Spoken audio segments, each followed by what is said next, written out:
नमस्कार। 20 जून 2023 से 24 जून 2023 तक भारत सरकार के माननीय प्रधानमंत्री आदरणीय Shri Narendra Modi ji United states of America की पहली ऑफिशियल स्टेट विजिट पर गए थे। ये ऑफिशियल स्टेट विजिट पहली कही जा रही है। इस बात का क्या मतलब है? हमने देखा कि 2014 में जब माननीय प्रधानमंत्री जी ने कार्यभार संभाला था, तब से लेकर अब तक अमेरिका की उनकी 7वीं विजिट है।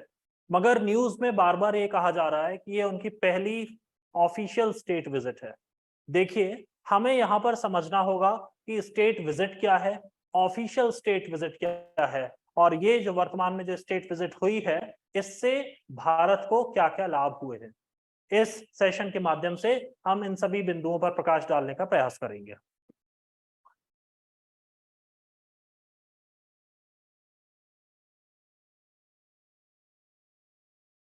जब भी यूनाइटेड स्टेट्स ऑफ अमेरिका के आदरणीय राष्ट्रपति जी किसी राष्ट्राध्यक्ष को व्यक्तिगत रूप से निमंत्रित करते हैं कि आप हमारे देश में आइए और हम आपसे द्विपक्षीय वार्ता करना चाहते हैं, हम आपसे मिलना चाहते हैं, एक ऐसे निमंत्रण पे की जाने वाली विजिट को स्टेट विजिट बोला जाता है। यहाँ पर ध्यान रखने वाली बात यह है कि अमेरिका के राष्ट्रपति किसी देश के हेड ऑफ स्टेट को निमंत्रित करते हैं। भारत के संदर्भ में हेड ऑफ स्टेट यहाँ की राष्ट्रपति महोदया हैं, श्रीमती द्रौपदी मुर्मू इस समय हमारी हेड ऑफ स्टेट हैं। मगर जब जो बाइडेन ने भारत निमंत्रण भेजा था, तो वो द्रौपदी मुर्मू जी के लिए निमंत्रण नहीं था, बल्कि नरेंद्र मोदी जी के लिए था। मगर Narendra Modi head of state नहीं है, वो हेड ऑफ गवर्नमेंट है।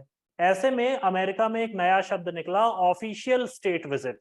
क्योंकि स्टेट विजिट का मतलब होता कि मुर्मू जी यात्रा पर आ रही हैं। ऑफिशियल स्टेट विजिट से ये बात स्पष्ट हो गई, क्लियर हो गई कि माननीय प्रधानमंत्री जी की अब अमेरिका यात्रा है।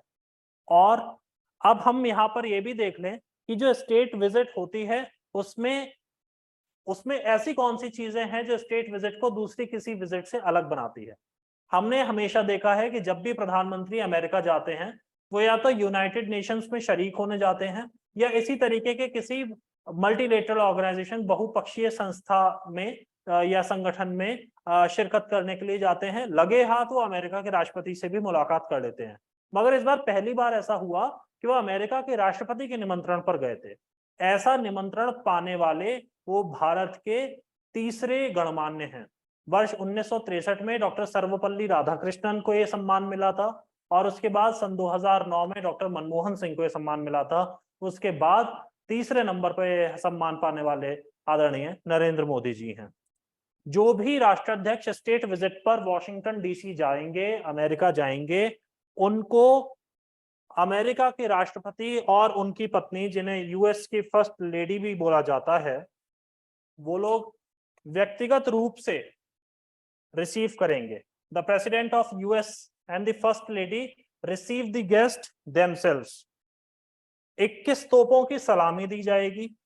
ब्लेयर हाउस नाम के एक प्रसिद्ध वहां की एक बिल्डिंग है जिसमें उनका रुकने ठहरने का प्रबंध किया जाएगा, और इसके साथ ही साथ उनके सम्मान में व्हाइट हाउस में स्टेट डिनर भी रखा जाएगा। ये सारे पर्क्स हैं, ये सारे वो पर्क्स हैं जो एक स्टेट विजिट पर आए हुए व्यक्ति को मिलते हैं।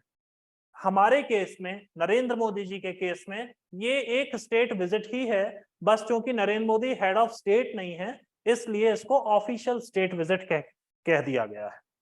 ठीक है, आगे बढ़ते हैं। ये जो विजिट हुई है, ये हिस्टोरिक क्यों है? मैंने आपको बताया कि वर्ष 1963 में तत्कालीन राष्ट्रपति डॉक्टर सर्वपल्ली राधाकृष्णन को ये सम्मान मिला था कि वह स्टेट विजिट पर अमेरिका जाएं। उसके बाद 2009 में डॉक्टर मनमोहन सिंह भी अमेरिका की इस विजिट पर गए थे।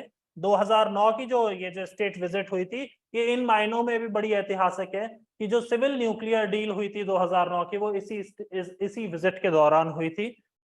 अब माननीय प्रधानमंत्री जी ऐसे तीसरे गणमान्य हैं, थर्ड इंडियन डिग्नेटरी हैं, जिनको की स्टेट विजिट पर यूएस जाने का मौका मिला है।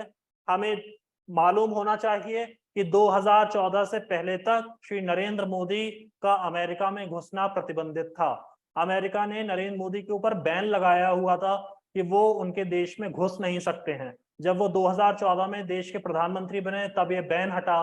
ये संयोग की बात है कि आज वो ये सम्मान पाने वाले, ऐसा अप्रतिम सम्मान पाने वाले व्यक्ति भी बन गए हैं।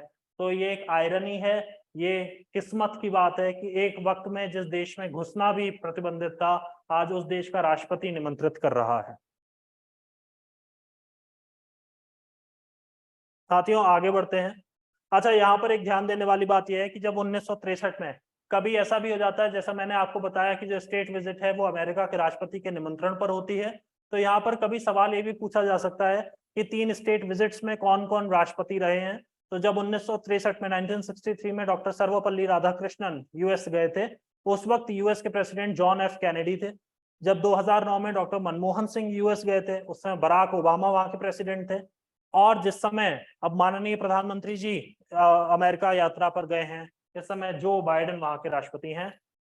माननीय प्रधानमंत्री जी की नजदीकियां बराक ओबामा के साथ भी रहीं और डोनाल्ड ट्रंप के साथ भी रहीं, मगर इन दोनों ने ही उनको स्टेट विजिट पर इनवाइट नहीं किया था।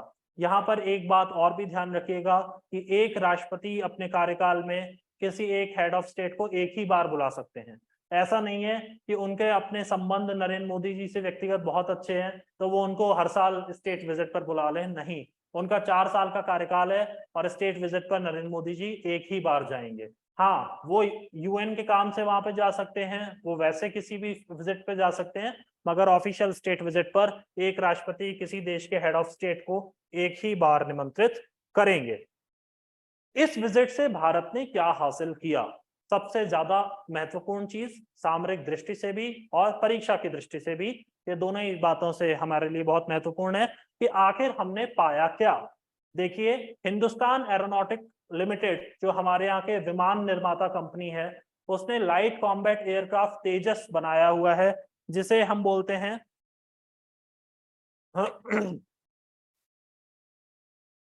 जिसका नाम है LCA-AF Mark II तेजस। ठीक है, तो जो तेजस है ये आत्मनिर्भर भारत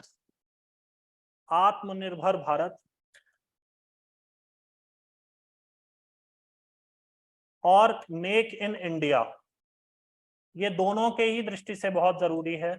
और सबसे बड़ी बात है कि LCA तेजस जैसे एयरक्राफ्ट जो हमारे भारत में बन रहे हैं, तो भारत दूसरे देशों के ऊपर उसकी निर्भरता कम हो रही है, युद्ध कौशल उसका बढ़ रहा है और भारत आत्मनिर्भर हो रहा है। देखिए, हमारे 2 पड़ोसी ऐसे हैं जो दिन रात हमारे विरुद्ध कुछ ना कुछ काम करने में क्रियाशील रहते हैं। ऐसे 2 पड़ोसियों से निपटने के लिए हमारा युद्ध कौशल बेहतरीन होना चाहिए, हमारी सामरिक शक्ति बेहतरीन होनी चाहिए। इस दृष्टि से बहुत महत्वपूर्ण हो जाता है कि LCA तेजस जैसे विमानों का जो निर्माण है, जो विनिर्माण है, वो स्वदेश में ही हो और उससे जुड़े हुए सारे कलपुर्जों की उपलब्धता भी भारत में सुनिश्चित हो सके। LCA तेजस की जो मारक क्षमता है और जो उसे विशेषता देने वाला जो इंजन है, वो बेसिकली जनरल इलेक्ट्रिकल्स नाम की जो यूएस बेस्ड कंपनी है इसका है, ये F414 जेट इसको हम बोलते हैं। अब इस विजिट में अमेरिका की GE और भारत के HAL में ये MOU साइन हुआ है कि ये जो इंजन है जिसकी आप तस्वीर भी देख रहे हैं, इसको बोलते हैं F414, इसका भारत में विनिर्माण शुरू हो सके, to start the manufacturing of F414 in India itself. तो अगर ये भारत में बनेगा, इसकी लागत कम आएगी और एक बार टेक्नोलॉजी ट्रांसफर हो गया, इंडिया को इसकी टेक्नोलॉजी पता चल गई, तो हम फिर और द्रुत गति से हम LCA तेजस का विनिर्माण अपने देश में कर सकेंगे। राष्ट्रपति जी की भी इसकी सहमति है, बस अभी यूएस कांग्रेस, जो यूएस का जो संसद है, उसकी सहमति मिलना बाकी है। ठीक है, दूसरी चीज, जनरल एटॉमिक्स नामक कंपनी के साथ इंडिया ने एक सौदा किया है कि वो MQ-9 रीपर नाम के ड्रोन खरीदेगा, अनमैन्ड एरियल व्हीकल, जिसे हम UAV बोलते हैं। कोई इंसान उसमें बैठेगा नहीं, उसको एक कंट्रोल रूम से चलाया जाएगा, रिमोट कंट्रोल ड्रोन होगा, उसमें बॉम्ब्स लगे होंगे, उसमें वॉरफेयर हेड्स लगे होंगे और वो उसको भेजा जा सकता है। इसकी जो पेलोड कैपेसिटी है वो MQ-1 के मुकाबले 500% ज्यादा है, और इसकी जो हॉर्स पावर है वो भी उससे ज्यादा है। तो इस लिहाज से बहुत महत्वपूर्ण हो जाता है। तो MQ-9 रीपर जो ड्रोन है, ये सीधा भी पूछा जा सकता है, वन वर्ड में भी आ सकता है कि MQ-9 क्या है। तो हमें ये ध्यान रखना है कि MQ-9 रीपर जो है वो एक ड्रोन है जिसको हम जनरल एटॉमिक्स नामक कंपनी से खरीद रहे हैं। इसके अलावा जो एक तीसरी बात सामने आई है वो ये है कि किसी एक भारतीय अंतरिक्ष यात्री एस्ट्रोनॉट को इंटरनेशनल स्पेस स्टेशन भेजने के लिए इसरो और नासा के बीच में MOU साइन हुआ है, मेमोरेंडम ऑफ अंडरस्टैंडिंग। अब ये दोनों मिलकर काम करेंगे और किसी एक भारतीय एस्ट्रोनॉट को इंटरनेशनल स्पेस स्टेशन पहुंचाने का जो सपना है उसे भी साकार करेंगे। Okay, 1 second.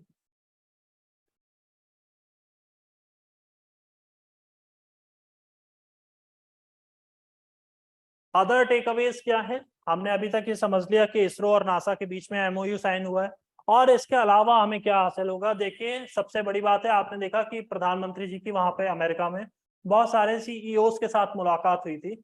उन सभी से आह्वान किया गया है कि आप भारत में आए और इन्वेस्ट करें। इन्वेस्टमेंट के लिए जो फील्ड्स रखी गई हैं उसमें सबसे पहली फील्ड है सेमी कंडक्टर की। माइक्रोन टेक्नोलॉजी नाम का ये कंपनी है, US बेस्ड कंपनी है। इससे कहा गया है कि आप हमारे यहाँ इन्वेस्ट करें, सेमीकंडक्टर का उत्पादन करें। हम जानते हैं कि जिस समय कोरोना महामारी फैली थी, लॉकडाउन हुए थे, उस समय चाइना और वियतनाम, ये 2 ही देश थे जहां पर सेमीकंडक्टर्स का मैन्युफैक्चरिंग हो रही थी।